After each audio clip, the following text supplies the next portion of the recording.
నమస్తే, welcome to BCN news. నేను విజయలక్ష్మి. ముందుగా ముఖ్యాంశాలు. అవనిగడ్డ నియోజకవర్గ అభివృద్ధి, మోంతా తుఫాన్లో జరిగిన నష్టంపై కృష్ణా జిల్లా అధికారులతో డిప్యూటీ సీఎం పవన్ సమీక్ష. నిర్ణీత కాల వ్యవధిలో పనులు పూర్తయ్యేలా ప్రణాళికలు రూపొందించాలని ఆదేశం. ఈ నెల నుంచి విద్యుత్ వినియోగదారులకు బిల్లులు తగ్గేలా చర్యలు తీసుకుంటున్నాం. మంత్రి గొట్టిపాటి రవికుమార్ స్పష్టీకరణ.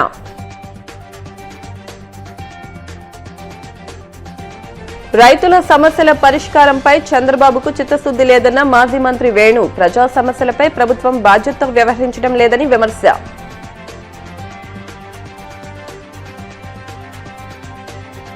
అజారుద్దీన్ కి మంత్రి పదవి ఇస్తే కిషన్ రెడ్డికి వచ్చిన ఇబ్బంది ఏంటన్న సీఎం రేవంత్ రెడ్డి. హైదరాబాద్ లో మూసీ రివర్ ఫ్రంట్ ఎందుకు ఉండకూడదో చెప్పాలని నిలదీత.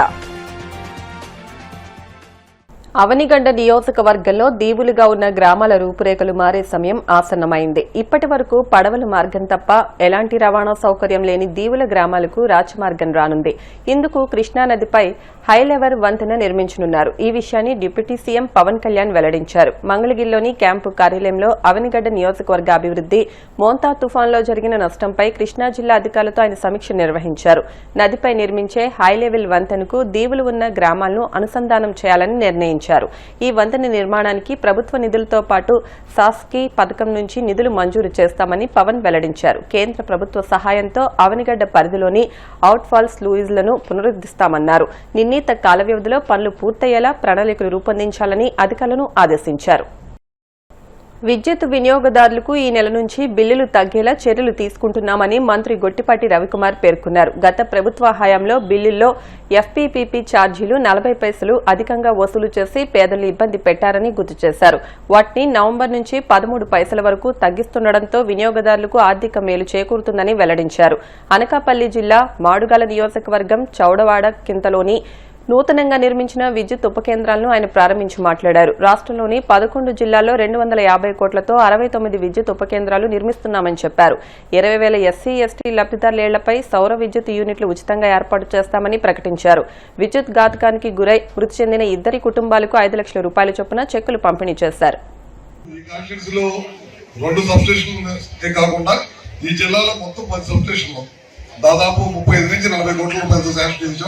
అన్ని కూడా పనులు జరుగుతున్నాయి. తొందరలోనే అన్ని కూడా వినియోగంలో తీసుకొస్తాం. ఈపీడీఎస్ఎల్ కింద అయితే దాదాపు 65 పైన సబ్స్టేషన్లు శాంక్షన్ చేయడం జరిగింది. మన వాళ్ళందరూ అర్జీలు ఇచ్చారు. ఈ సబ్స్టేషన్ నుంచి వెళ్లే మిగతా గ్రామాలకి అవి కొన్ని మార్చమని చెప్పారు.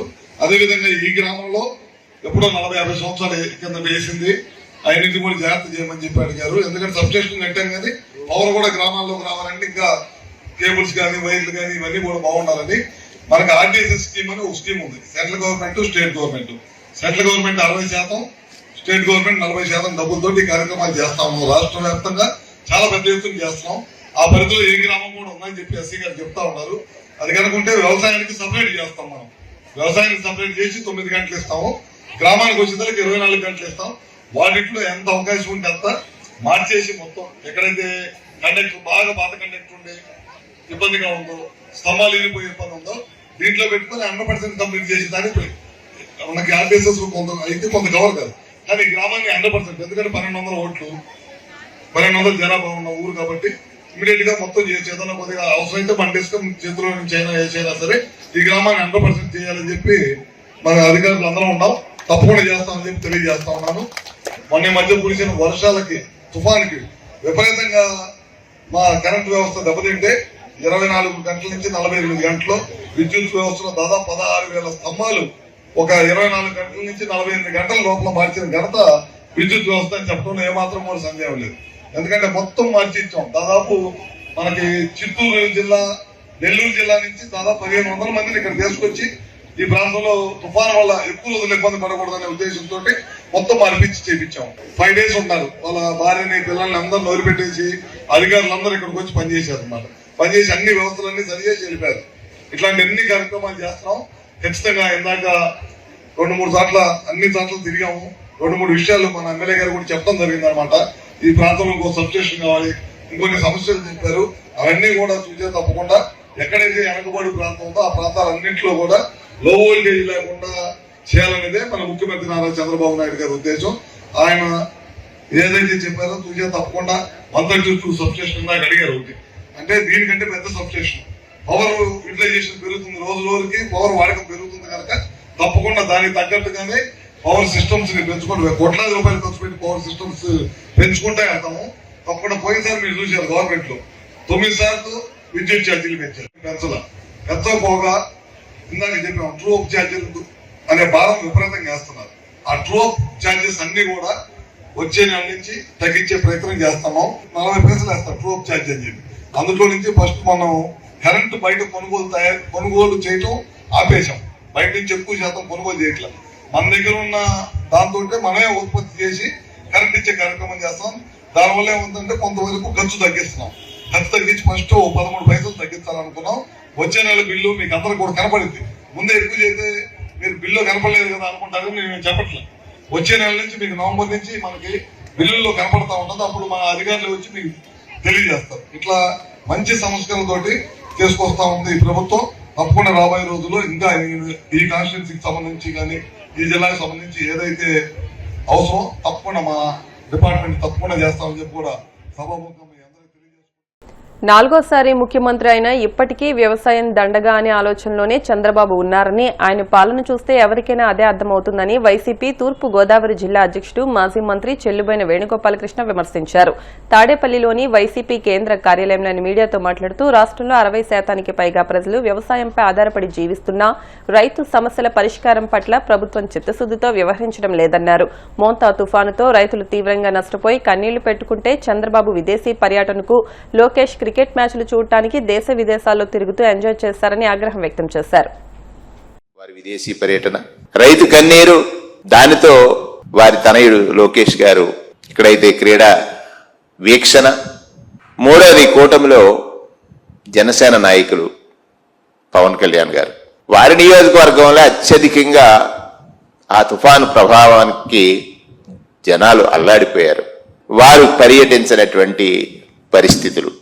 మీరు ప్రభుత్వంలో ఉన్నారు, బాధ్యత తీసుకోవలసిన వ్యక్తులు బాధ్యతారాహిత్యంగా ప్రవర్తిస్తే అది ప్రజలు అడుగుతారేమోనని ప్రతిపక్షం మీద నిందలను నెట్టి కేవలం డైవర్షన్, మీ బాధ్యత నుంచి మీరు తప్పుకున్నారు లేదా మీ బాధ్యతను మీరు సక్రమంగా నిర్వహించలేదు తప్పుకున్నారనే దానికంటే నిర్వహించని మీరు డైవర్ట్ చేసి ప్రజల దృష్టిని మీపైకి రాకుండా పక్కవారి మీద చర్చించుకునేటట్టు, ప్రతిపక్షం మీద చర్చించుకునేటట్టు ఒక ప్రయత్నం చేయాలని ఈ రాష్ట్రంలో ఉన్నటువంటి పత్రికలు, అంటే మీ మీడియా విశేష కథనాలని ప్రచురిస్తున్నాయి. గతంలో అలా జరగలేదు, గతంలో ఇలా జరగలేదు అనేటువంటి కథలు రాస్తున్నారు. నేను మీ ద్వారా ఆ పత్రికల వారిని కానీ ప్రజల్ని కానీ ఆలోచించమంటున్నాను. చంద్రబాబు నాయుడు గారి నైజం ఏమిటి? ఆయన గతంలో ఏం చెప్పారు? వ్యవసాయం పట్ల ఆయనకున్న అభిప్రాయం ఏమిటి? ఆయన అభిప్రాయాన్ని ఆయన మనసులో మాటలో ఎలా వ్యక్తీకరించారు? వ్యవసాయం దండగా అన్నారు. ఈ రాష్ట్రంలో ప్రత్యేకంగా విభజించి పడిన తర్వాత ఆంధ్రప్రదేశ్ రాష్ట్రానికి ప్రధాన పరిశ్రమే వ్యవసాయం. ప్రధాన పరిశ్రమే వ్యవసాయం. ఆ భూమిని నమ్ముకున్న రైతు కూలి తన పొట్ట నింపుకోవడం కాకుండా రాష్ట్రంలో ఆకలిలో ఉన్న అందరి పొట్టలు నింపడానికి ఆలోచన చేసినటువంటి వాడు రైతు. నష్టం వచ్చినా కష్టం వచ్చినా ఒక అనుబంధంతో వ్యవసాయం చేస్తాడు. అటువంటి రైతు గురించి మీరు అన్న మాట మీరు మర్చిపోయి ఉండొచ్చు, రైతులు మర్చిపోలేరు. కానీ మీరేమన్నా మారుతారేమో అని నేను ఆలోచించాను, మారలేదు అని ఇవాళ మళ్ళీ నాకు అర్థమవుతుంది. చంద్రబాబు నాయుడు గారు ఆ రోజు దండగా అన్నాడు, మరి వ్యవసాయం పట్ల ఏమైనా ఆయన అభిప్రాయం మారిందా అంటే మారలేదనేదే అర్థమవుతుంది. ఆ రోజు రాజశేఖర రెడ్డి గారు రైతుల గురించి అసెంబ్లీలో ఉచిత విద్యుత్ గురించి ప్రస్తావన చేసినప్పుడు చంద్రబాబు నాయుడు గారు ఏం చెప్పారు? తీగల మీద బట్టలు ఆరేయాలన్నారు. అంటే ఆయన వ్యవసాయానికి వ్యతిరేకమని అర్థమవుతుంది కదా. ఇవాళ కూడా అదే అభిప్రాయం ఆయనకు ఉందనేది అర్థమవుతుంది కదా. తీగల మీద బట్టలు ఆరేయాలని చెప్పినటువంటి వ్యవసాయ వ్యతిరేక ఆలోచన కలిగినటువంటి, రైతు పట్ల వ్యతిరేకత కలిగినటువంటి నాయకుడిగా చంద్రబాబు నాయుడు గారు ఉన్నారా లేదా? రెండో అంశం, ఈ రాష్ట్రంలో బీడుబారిన భూముల్ని సాగు చేయాలని జలయజ్ఞాన్ని రాజశేఖర రెడ్డి గారు ప్రారంభిస్తే ఆ రోజు ఏం ప్రచారం చేశారండి? ధనయజ్ఞం అని ప్రచారం చేశారు. అంటే ఆకాశం నుంచి జాలువారు ప్రతి నీటి బిందువుని పుడమి తల్లి పులకరింత కోసం ఎంత గొప్ప కార్యక్రమాన్ని రాజశేఖర రెడ్డి గారు తెస్తే దాని మీద ఏమి విమర్శ చేశారు మీరు, మీ పత్రికలు? జనయజ్ఞాన్ని ధనయజ్ఞం అనేటువంటి ప్రచారం చేశారు. ఇవాళ రైతుకి ఇన్పుట్ సబ్సిడీ ఇవ్వడానికి లేదా ఇన్సూరెన్స్ కట్టడానికి మీకు మనసు రాలేదు, కానీ మీరు గాలిలో తిరగడానికి, విమాన ప్రయాణాలు చేయడానికి, పెట్టుబడుల పేరుతో విదేశీ టూర్లు చేయడానికి మాత్రం మీకు మనసు వచ్చింది. రైతు కన్నీరు రాష్ట్రానికి మంచిది కాదు. చంద్రబాబు నాయుడు గారు, పవన్ కళ్యాణ్ గారు, లోకేష్ గారు, మీకు అధికారం కావాలి, ప్రజల కష్టాలు ఉన్నాయి, ఆ కష్టాలు తీర్చాలన్న ఆలోచన మీకు లేదు. కేవలం మాకు పత్రికలు ఉన్నాయి, అబద్ధం అబద్ధం అబద్ధం, ఉదయం నుంచి సాయంత్రం వరకు అబద్ధాన్నే మీరు నమ్ముకున్నారు. ఆ అబద్ధమే మిమ్మల్ని మళ్ళీ హరిస్తుంది హరిస్తుంది హరిస్తుంది అనేటువంటిది జగత్తు చెప్పేటువంటి ఒక నిజం అవుద్దని సందర్భంగా మనవి చేస్తూ, ఇప్పటికైనా ఆలోచించండి. రైతు కన్నీరు, రైతుకు భరోసా లేదు, రైతు నష్టపోయాడు, కష్టంలో ఉన్నాడు. దాన్ని అడ్రస్ చేయాల్సిన ప్రభుత్వం బాధ్యతారాహిత్యంగా ప్రవర్తిస్తుంది. దానికి ఇంకా కుంగిపోతున్నాడు రైతు. అందుకే ప్రతిపక్షం వెళ్తే వేలాదిగా జనం తరలి వచ్చి వాళ్ళ కష్టాలు గోళ్లు వినిపించారు. ప్రతి కష్టంలోనూ ఒక కథ ఉంది. ఆ కథలు విన్నా జగన్మోహన్ రెడ్డి గారు చెప్పిన 4 మాటలు మీరు విని ఓపిక లేదు, మీరు చెప్పేస్తున్నారు. ఈ సందర్భంలో నేను ఒకటే కోరుతా ఉన్నాను, ఈ రాష్ట్రంలో రైతు కష్టానికి కారణం ఈ కూటమి. పశ్చిమ గోదావరి జిల్లా తాడేపల్లిగూడెం జిల్లా పరిషత్ హైస్కూల్ను ప్రథమ స్థానంలో నిలుపుతామని ప్రభుత్వ విప్ ఎమ్మెల్యే బొలిశెట్టి శ్రీనివాస్ పేర్కొన్నారు. దాతల సహకారంతో తయారవుతున్న స్విమ్మింగ్ పూల్, జిల్లా పరిషత్ హైస్కూల్ గ్రౌండ్, గణేష్ నగర్ లో నిర్మిస్తున్న ఇండోర్ స్టేడియంను ఆయన పరిశీలించారు. ఈ సందర్భంగా బొలిశెట్టి మాట్లాడుతూ దాతల సహకారంతో పలు అభివృద్ది కార్యక్రమాలు చేపడుతున్నామని తెలిపారు. ఏ ప్రైవేటు స్కూల్లో లేని సౌకర్యాలు తాడేపల్లిగూడెం జిల్లా పరిషత్కు ఉండేలా చేస్తున్నామన్నారు. ప్రజలు దాతల సహకారంతో ఈ కార్యక్రమాలు చేపట్టామన్నారు. ఇక్కడ చదువుతున్న విద్యార్థులకు ఫిజికల్ ఫిట్నెస్ కోసం ఓపెన్ జిమ్ ఏర్పాటు చేస్తామన్నారు.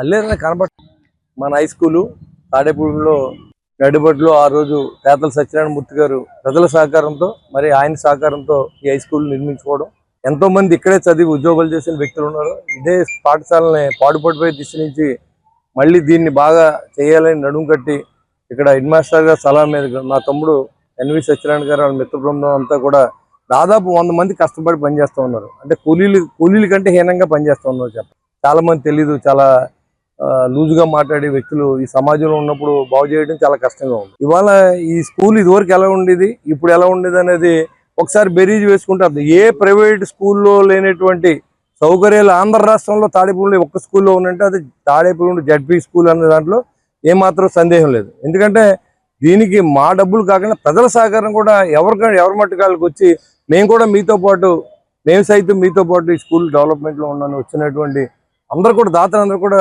శిరస్సు ఉంచి నమస్కారం తెలియజేస్తున్నాం. అంటే ఏదైనా మన ఊరిని ముందు వరుసలో నిలబెట్టడానికి నాకు సహకరించిన దాతలకి, అంటే నాకు బాగా మెయిన్ ఏంటంటే పని చేయించే వాళ్ళు కావాలి. ఇప్పుడు నేను ఇక్కడికి వచ్చి చూసుకోలేను, ఎన్వి కుటుంబం అంటే నా కుటుంబం కాబట్టి వారందరూ చేసి మంచి పని మాకు కూడా దీంట్లో వస్తుంది. ఇలా ఈ రకంగా దీన్ని ఈ స్టేజ్ తీసుకురావడానికి 1,50,00,000 పైన ఈ రోజు వరకు ఖర్చు పెట్టడం జరిగి ఇంకా కావాల్సిన అవసరం ఉంది. వేస్ట్గా ఉన్న గ్రౌండ్ అంతా నీటికి నిల్వతో దోమలకి మయంగా ఉండేది, దాన్ని కట్ చేసి ఒక కళావేదిక నిర్మించాం. దాదాపు దానికి ఎంత అవుతుందో మీరు ఒకసారి చూసుకోండి, దాన్ని నేను చెప్పలేను. ఆ కళావేదిక ఒక గోతులా ఉండేది అనమాట. ఈ కళావేదిక వల్ల కళాకారులు పుట్టినిల్లు మరి తాడేపల్లిగూడెం. దీని కళావేదిక లేదు అనేది ఒకటి ఉంది ఈ తాడేపల్లిగూడెంకి, దాన్ని కళావేదికగా మార్చుకోవడానికి కూడా మనం పర్మిషన్ ఖచ్చితంగా ఏంటంటే హై స్కూల్స్ డిస్టర్బెన్స్ లేకుండా ఖచ్చితంగా ఇలాంటి స్కూల్ ఇంకెక్కడా లేదని చెప్పడంలో ఏమాత్రం అతిశయం లేదు. స్టేట్లో నెంబర్ 1 పొజిషన్లో జిల్లా పరిషత్ హై స్కూల్ తాడేపల్లిగూడెం ఉందనే దానికి ఏమాత్రం సందేహం లేదు. ఇక్కడ చదివిన పిల్లలు ఇంకే బయటికి వెళ్ళి ఏ గేమ్ నేర్చుకోకలేదు. ఫిజికల్ ఫిట్నెస్ కూడా ఇక్కడ ఇది ఉంటుంది. దీనికి పీటీలు కూడా ఇంకా అడిషనల్గా నేను గవర్నమెంట్ పర్మిషన్ తీసుకుంటాం. దాంతోపాటు కళావేదిని కూడా రన్ చేస్తాం. ఎందుకంటే ఇది చాలామంది కళాకారులు నిరాశలు అయిపోయారు. ఇదివరకు బీవీఆర్ కళా కేంద్రం ఉండేది. నేను ఆ రోజు వాళ్ళకి మాట ఇచ్చాను, ఖచ్చితంగా మీరు ఏమైనా ప్రోగ్రామ్ చేసుకోండి, ట్రైనింగ్ ఇవ్వండి. మరి రాబోయే సంక్రాంతికి ఇక్కడ మన సంక్రాంతి పండుగలా జరగాలనేది మా ఉద్దేశం. గౌరవ ముఖ్యమంత్రి గారి దృష్టిలో కూడా పెట్టి మరి ఓపెనింగ్ చేసి దీన్ని ఇక్కడ ఒక నేషనల్ గేమ్ని జరిపించే విధంగా ప్లాన్ చేయమని మాస్టర్కి, ఎన్వి గారికి, ఇక్కడ ఉన్న కాలేజీలందరినీ కూడా పిలుస్తాం. ఇక్కడ ఒక మంచి స్పోర్ట్స్ స్టేట్ లెవెల్లో జరిగే విధంగా మొదలవుద్ది. ఇంకా ఇప్పుడు కాసేపు ప్రకటనలు.